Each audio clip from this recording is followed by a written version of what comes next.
Fala galerinha do xadrez, tudo beleza? Desempate na Copa do Mundo, a galera vai agora pra final, galera.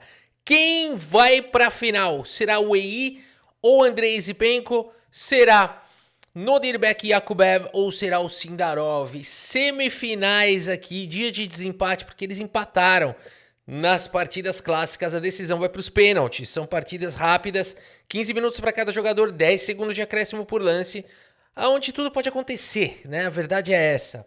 Então, é pênaltis aqui. Vamos dar uma olhada. Wei contra Andrei Zipenko e depois a partida entre os dois jogadores do Uzbequistão. O Wei abre aqui com o peão do rei E4. Temos aqui E5 e depois de cavalo em F3 o cavalo vem e faz a proteção. Bispo segue no jogo, abertura italiana, variante de Ocopiano. C3, prepara a expansão. E aqui cavalo em F6, a única resposta a C3, a única resposta considerada viável aqui, contra-atacando. E aqui D3 faz a proteção. H6 controla a casa de G5 e B4 já diretamente ataca o bispo. O bispo B6 foi jogado e agora, né? O que dá para jogar aqui? A4 tentando aprisionar o bispo foi a escolha do Wei. Notem que um lance como B5 parece bom porque vai capturar aqui o peão, né? Então, por exemplo, o cavalo aqui, cavalo por E5, além de tudo tá atacando aqui em F7. Tudo isso parece maravilhoso, só que na verdade não. As pretas aqui têm um desenvolvimento acelerado, enquanto já rocaram, desenvolveram algumas peças, as brancas ainda teriam um problema de desenvolvimento. É um pouco sofisticado, né? Não é muito normal, não é muito natural a gente achar que isso daqui tá melhor para as pretas, apesar do peão a menos, né? Mas de fato tá. A hora que eu mostrar aqui um pouquinho mais para vocês dá para perceber, né? Par de bispos contra bispo e cavalo, peões estragados, desenvolvimento melhor e a longo prazo isso deve ser bom. E até esse peão aqui já está muito em breve caindo também, não tem como segurar tudo isso daqui, defender tudo isso daqui em algum momento. Vejam como as pretas jogam fácil, né? Então, a partida seguiu com o lance A4 e aqui temos o lance A6. Muito bem. Roque foi jogado aqui, a ideia do B5 já não funciona mais por conta dessa cravada na coluna A. Roque coloca o rei em segurança, D6, finalmente protege aqui de uma maneira mais sólida o peão, o bispo quer jogar. Cavalo de bem D2 segue o desenvolvimento, Roque, o rei vai em segurança e bispo B3. As brancas estão conseguindo desenvolver. Torre E8 foi jogado, cavalo vem para C4, bispo atacado recua. E aqui temos o lance bispo em E3, combatendo mesmo as casas escuras. Bispo em E6 foi jogado pelo Zipenko e agora temos trocas. Bispo toma e aqui torre toma. Também é possível tomar de cavalo, também é possível tomar o cavalo aqui em C4. Tem muitos lances possíveis. O Zipenko preferiu simplesmente retomar o bispo de torre. Torre E1 foi jogado e aqui torre A8, né? É preciso gastar esse tempinho aí para a torre não estava na sua melhor casa lá em A7. Seguimos com o lance cavalo em E3 e agora dama D7, finaliza o desenvolvimento das peças, conecta as torres, dá suporte nas casas claras. E aqui temos o lance A5, bispo toma, dama retoma e aqui cavalo em E7. O Zipenko vai passando as peças para outra ala, para a ala do rei, torre de A em D1. O cavalo vem para G6, cavalo em F5, poderoso cavalo do Kasparov. D5 ataca o centro, ataca a base da defesa deste cachorro. E agora C4 foi jogado, atacando o ofensor aqui, né? Os caras foram para cima aqui, a confusão tá garantida. Peão toma, atacando aqui a dama, e por isso dama C6, colocando pressão no peão central, colocando pressão no peão de C4. E, no entanto, aliviando um pouco a pressão para cima deste cachorro, que agora não mais está atacado. Dama Macedônia foi jogado, rei F8, que lance é esse, meu? Os caras já estão querendo jogar um finalzinho? Que loucura é essa? Temos aqui o lance G3 e agora a torre de A em D8, combatendo a coluna D. Torre D3, uma boa subida de torre. E aqui temos trocas. Torre toma, dama toma. E o incrível lance rei G8. Você tá de sacanagem que ele jogou rei F8 e rei G8. Ele tá esperando aqui. Ele tá questionando aqui o Wei. O que o Wei vai fazer? O Wei segue com cavalo D2. Dama D7 propõe trocas. E aqui o Wei aceita essas trocas. Dama toma, cavalo toma e cavalo vem para casa de B3. Andrei Zipenko segue com o lance cavalo de G em F8 e aqui torre D1 já coloca essa pressão na coluna D. F6 foi jogado, Temos o lance B5, expandindo aqui na ala da dama, tentando quebrar esses peões, rei F7, cavalo manobra para casa de E3, e aqui torre C8, o Andrei Zipenko tá se defendendo bem, tá fazendo uma boa defesa, tá criando uma fortalezinha aí, defendendo seus peões. Vamos ver como é que segue o jogo. O cavalo D5 já estava garantida aqui a defesa. E agora rei E8, o rei vem chegando para dar suporte. Defendeu o cavalo, esse outro cavalo ganha liberdade, uma vez que agora o rei já está cumprindo esse papel. Cavalo B4, pressão no peão de A6 e aqui cavalo em E6, no limite aqui. O Andrei Zipenko encontra esse contra-jogo. Temos o lance F3, vamos entender por que não tomar aqui o peão de A6, o que parece ser fantástico. Tomar um peão aqui e garantir. Torre A8 traz um contra-jogo muito violento. E aqui o peão de C7 está defendido. Aqui teria que voltar o cavalo para casa de B4, mas aí torre B8 ataca os dois cavalos. Legal esse tema, né? Meu, aqui não dá para dar bobeira, é um nível altíssimo. E por isso, essa partida segue com o lance F3, o melhor lance da posição jogado aqui pelo Wei, trazendo não apenas a proteção para o peão central, mas a possibilidade de trazer o rei para o jogo. Torre A8 protege o peão, rei F2, cavalo de D em C5 propõe trocas, temos trocas. E aqui torre D5, de novo o Wei vai colocando pressão para cima do Andrei Zipenko, que segue com o lance cavalo em E6, faz o recuo, peão toma e rei E3. Se a gente observar bem, as brancas têm um rei melhor colocado, uma torre melhor colocada, um cavalo melhor colocado, peças ativas contra peças passivas. As brancas estão ganhando, galera. Ô Rafa, a gente não cai mais nessa agora com a barrinha aí de volta, a gente sabe que a posição tá empatada, né? Não tá, né? A barrinha ela serve para dar um cheirinho. Isso aqui as brancas estão ganhando. As brancas estão ganhando porque elas estão botando pressão aqui para cima das pretas. E o tempo, no entanto, dos dois está curto. Agora virou terra de ninguém. G5 foi jogado pelo Andrei Zipenko. C5 dispara o peão. Torre B8 exclama, abandona a defesa do peão para ir para o contra-ataque. Sensacional. Cavalo por A6 foi jogado agora pelo Wei. E torre A8 vai para o contragolpe. O cavalo atacado volta para B4, cai o peão de A5, tudo igual. C6 propõe trocas. Temos o lance torre A4, o cavalo atacado. Torre B5 faz a proteção, cavalo D4 ataca a torre.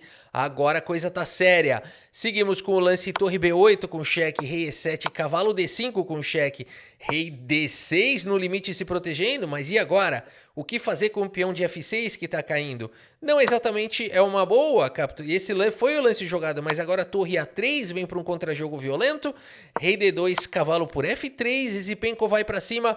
Rei C2 foi jogado e rei por C6. E de repente o Andrei Zipenko tem um peão a mais aqui. Num vacilo do Wei, o cavalo por peão, o Zipenko tá de volta e tá melhor. Torre H8 foi jogado e agora a gente cai numa situação de terra de ninguém, né? Esses finais são muito complicados. Não há ser humano que saiba jogar esses finais de uma maneira tão precisa, né, quanto as máquinas, e principalmente com o tempo caindo. Por isso aqui é cheque com o dedo na cara. O rei D3 foi jogado, toma o peão, que é uma sequência tão lógica, né, pra gente ver como é que esse jogo é difícil. Você dar esse cheque, capturar o peão e defender esse peão é a coisa mais lógica que tem pra fazer para seres humanos, né. No entanto, o lance que pode levar à vitória são os lances rei C5 e rei B5, mais natural seria B5, mas C5 para não levar cheque e poder avançar com o peão ou poder melhorar aqui a posição do rei também, né? Então são ideias interessantes, difícil de encontrar. Esse é o mais natural. Passa esse peão para cá e agora rei E3 pode ser um lance que pode dar igualdade para o Wei, mas o Wei vai para outro lance supernatural que tá errado, que é dar esse duplo. Xadrez é difícil. Torre G2 foi jogado, cavalo por H6 e agora torre por G3. Por enquanto o Andrei Zipenko aqui tá mandando bala nesse final, né? Tem dois peões a mais, mas o Wei tem ainda uma boa posição. Segue com o lance cavalo em F5 atacando a torre. Andrei Zipenko joga com torre G2 e agora a torre H7 foi jogado pelo Wei. Não! Porque agora aqui as pretas estão melhores. No entanto, não é fácil de achar. Não é fácil de encontrar ideia aqui. Somente dois lances são bons, torre A2 ou torre B2. Por que não rei B6?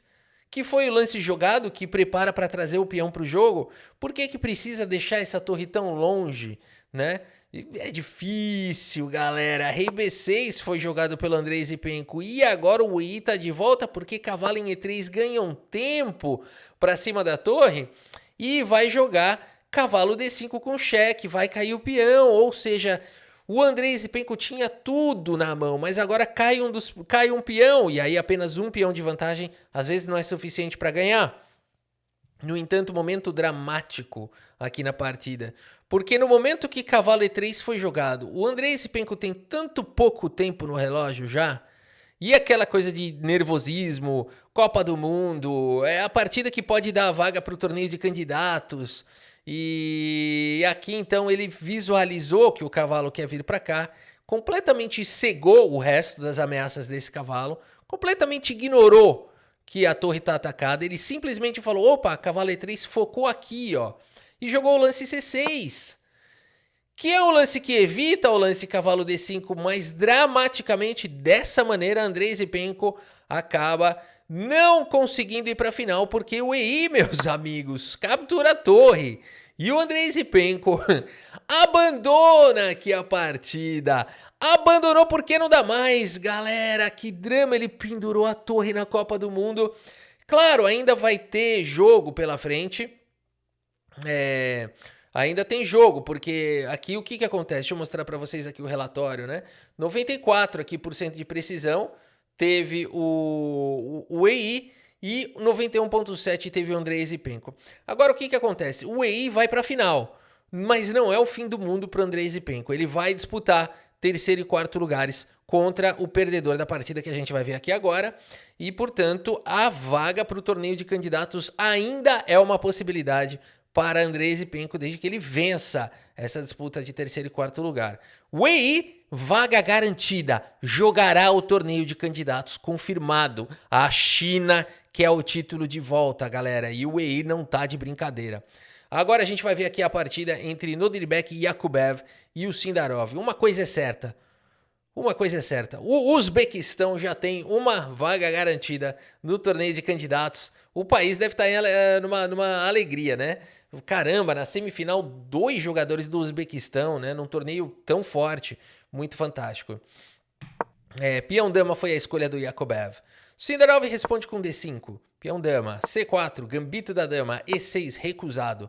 Cavalo F3, cavalo F6. Cavalo vem para C3 e a gente tem uma semi-eslava. A defesa semi-eslava é super ardida. Aqui é uma defesa bem afiada. Bispo G5 foi jogado, cavalo de bem D7. Temos agora peão toma, peão de E toma. E aqui a gente pode ter aquele tema estratégico do ataque da minoria 2 contra 3. É sempre uma possibilidade. Vamos ver como é que vai ser jogado aqui pelo Sindarov. E3, temos aqui H6 questionando o bispo. O bispo volta para F4, cavalo H5 vai para cima do bispo. E aqui bispo em E5, permitindo o cavalo toma. Aqui temos o lance peão toma pelo Yakubev para deixar esse cavalo meio sem retorno, né? E agora então o Sindarov segue com o lance G6. Por que esse lance G6 é importante? Se precisar, o cavalo tem como voltar, né? Então, ok. Bispo E2 foi jogado, bispo B4, crava o cachorro. Roque coloca o rei em segurança, dama vem para E7, bota pressão para cima do peão. E aqui dama D4, protege o peão, ataca o bispo, tá tudo protegido. No entanto, o bispo também está protegido e por isso o cavalo G7 foi jogado pelo Sindarov, rumando o cavalo para outros lares. E aqui A3 questionou o bispo. Bispo C5 ataca a dama atacada volta para D2 e aqui bispo G4, bem jogado pelo Sindarov. Cavalo em A4, bispo atacado, volta para casa de B6 e aqui não tinha outra casa, né? E aqui, cavalo toma, peão toma. Dessa maneira, o Yakubev conseguiu se livrar do bispo do Sindarov e segue mais uma vez insistindo em centralizar a dama com um ataque duplo. Por isso, bispo por cavalo, é preciso ganhar um tempo. Bispo toma. E agora B5 salva o peão, tudo igual, galera. Bispo D1 foi jogado pelo Yakubev. Roque finalmente no lance 20. Bispo vem para C2 e agora cavalo vem para o jogo. Dama atacada, volta para C3. Dama C5 propõe trocas. E aqui dama toma e cavalo toma. Rafa, eles estão trocando tudo peça aí, eles querem empatar de novo. Não sei se é assim não, é difícil, quando daqui a pouco começa a cair o tempo, o finalzinho é onde mora o perigo. Quem acompanha, quando eu jogo as partidas aqui no canal, é claro que eu tô longe de me comparar com esses tops mundiais, mas já ali quando você tá num nível ali de acho que acima de 2000, de rate 2100 ou mais aonde eu tô no 2400, você cada vez mais define as partidas nos finais. A turma que acompanha a série sabe disso, né? A maioria das minhas partidas são definidas nos finais, né? E final equilibrado, mas ali vai acontecer uma coisa ou outra, né? Então é essa compreensão que muitas vezes vai diferenciar o jogador. Então quando a gente vê uma posição como essa, tá longe de estar empatado isso daqui. F4 foi jogado, cavalo em A4, bota pressão no peão. Torre de A em B1, cavalo volta para B6. Rei vem para F2, cavalo C4. Temos torre de F em D1 e agora rei G7. Todos os reis já se preparando para esse final. Bispo B3 e aqui F6 tenta abrir alas para o rei chegar. Peão toma. Torre toma, e agora temos bispo por cavalo, peão de B toma, e um finalzinho onde todo mundo tem 6 peões. Temos aqui G3, e agora esse lance solidifica a proteção do peão. Torre em E6, controla a casa de E4, e aqui tem que jogar o lance B3. Não é fácil de encontrar esse lance, porque você enfraquece o peão de A3. Ao mesmo tempo, você também abre a coluna B. É o único lance da posição. Talvez torre aqui também, com a ideia de tentar jogar um E4 no futuro, mas ainda assim não é tão forte. Mas o lance jogado foi torre de B em C1, que é um lance devagar, é um lance que não agrega nessa posição. O Yakobev não pode gastar um tempo, não pode ter esse luxo de gastar tempo nesse tipo de final. B5 foi jogado pelo Sindarov, torre vem para D4, torre de A em E8, peão atacado. Torre C3 faz a proteção, rei vem pro jogo, rei F6. Rei F3 também tenta trazer o rei pro jogo, um lance tão lógico, né? Mas aqui teria que jogar de novo a ideia do B3, tá demorando para vir essa ideia. E isso pode custar caro. A H5 foi jogado aqui, muito difícil de encontrar o melhor lance da posição, que é rei E7. H5 foi jogado, B3 finalmente jogado pelo Yakobev. G5 vai para expansão, peão toma, rei toma. Aqui peão toma em C4 e aqui primeiro esse intermediário, torre em F6 com cheque. Joga o rei para G2 e peão toma. Tudo igual, 4 peões para cada um. A partida ainda é muito problemática, é muito difícil. A4 foi jogado pelo Yakobev, um lance que é bastante natural. No entanto, aqui era importante jogar o lance torre F4. A4, vamos ver se o Sindarov vai saber castigar isso. Segue diretamente castigando com o lance torre A8. Exclama. Porque depois de peão toma, uau, torre em A2, aqui intermediário com cheque. E agora, galera, esse rei tá entrando numa rede de mate. Por exemplo, se jogar rei H3 aqui, ó, não tem como escapar do cheque-mate. Esse peão tá controlando esse cheque, esse peão tá controlando esse cheque, não dá para dar cheque aqui no rei, e as brancas vão levar mate, que loucura! Por isso, o lance jogado foi o lance rei G1, para evitar o tema de mate. E agora peão toma, defendendo o peão, e aqui tá o problema, né? A outra torre tá chegando. E4 foi jogado, dispara o peão, torre B2 protege, abre alas aqui para sequência de mate. Torre D5 com cheque, rei G6 fica em segurança. Torre C1 protege a fileira do fundo. E agora a torre C6 dá suporte para o peão. Que sequência! 2 peões passados e conectados. Esse peão não vai a lugar nenhum.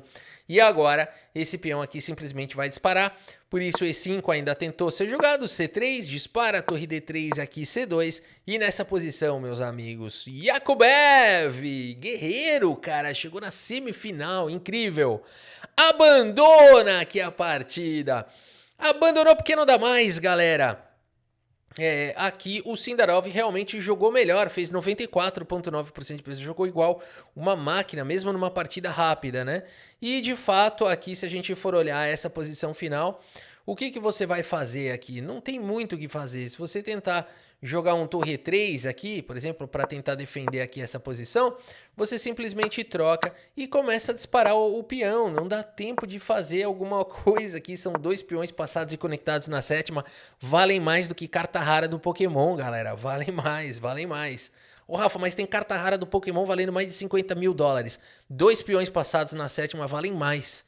né? Acredite, acredite. Se você me perguntar se eu quero a carta do Pokémon de $50 mil ou os 2 peões na 7ª, a resposta é muito óbvia. Postem aí nos comentários qual você acha que é a minha resposta. Agora é o seguinte, galera. Aqui, então, quem é que passa? Sindarov vai jogar a final contra o EI, galera.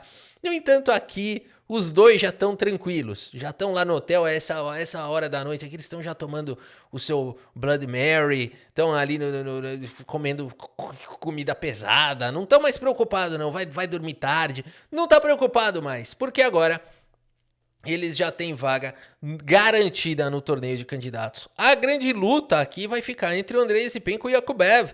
Disputa de terceiro e quarto. Desses dois, apenas um vai para o torneio de candidatos. Então, vai ser bastante emocionante, né? Vai ser bastante... Agora, aqui vai ser bonito. Os dois melhores jogadores do torneio se enfrentando, né? A gente vai ter, com certeza, também uma final bastante bonita para acompanhar. A gente segue acompanhando. Uau, um torneio longo, hein? Um mês aqui de torneio a gente está cobrindo. Espero que vocês tenham gostado aqui das partidas e do vídeo. Muito obrigado pela sua audiência. Um grande abraço para todos vocês. E até a próxima. Valeu!